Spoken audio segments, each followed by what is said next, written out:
എടാ നിങ്ങളുടെ ഒന്നും ചിന്താഗതിയെ ശരിയല്ല. പെൺകുട്ടികൾക്ക് അത്യാവശ്യം ഫ്രീഡം കൊടുക്കുന്ന ഒരു മോഡേൺ ഫാമിലി നിന്നാണ് ഞാൻ വരുന്നത്. എന്റെ വാപ്പിയും അതെ.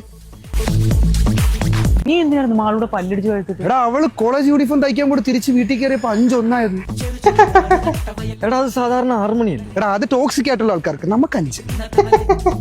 എന്റെ മനസ്സിലുള്ള മുഴുവൻ സ്നേഹവും ഞാൻ പകർന്നു കൊടുത്തിട്ടാണ് എന്റെ കൃതിയെ സ്നേഹിച്ചത്. എന്നിട്ട് അവക്കിപ്പോ എന്നെ വേണ്ടത്രേ.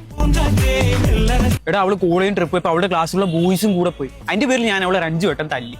അപ്പോൾ അവള് പറയുക ഞാൻ ടോക്സിക് ആണ്. മോശമല്ലേ കൈപ്പേ? ടോക്സിക് ഒന്നും അല്ല. എടാ നിനക്ക് അത്രയല്ലേ ഉള്ളൂ. അവൾക്ക് ഇഷ്ടമുള്ള ഡ്രസ് ഇടാനുള്ള ഫ്രീഡം ഞാൻ കൊടുത്തിട്ടുണ്ട്. ഒരു കണ്ടീഷൻ, ഷാൾ ഇടണം. ഏത് ഡ്രസ് ഇട്ടാലും ഷാൾ ഇടണം.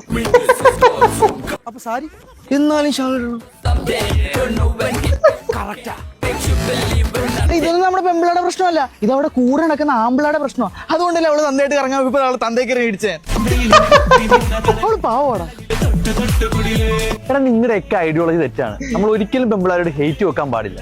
ഇപ്പൊ എന്നതിനുണ്ടല്ലേ, ഞാനും എന്റെ എക്സുമായിട്ട് ബ്രേക്കപ്പ് ആയതിനു ശേഷം ഞാൻ അവളെ എന്തെങ്കിലും പറയാറുണ്ടോ? പിന്നെ വല്ലപ്പോഴൊക്കെ കവട്ടടിച്ച് മൂത്തിരിക്കുമ്പോ അവളെ വിളിച്ചിട്ട് അവളുടെ ഫോട്ടോ ലീക്ക് ചെയ്യും, അവളുടെ ബോയ് ഫ്രണ്ട് അയച്ചു കൊടുക്കുന്നു പറഞ്ഞ് ഭീഷണിപ്പെടുത്ത്. സ്നേഹം കൊണ്ടല്ലേ?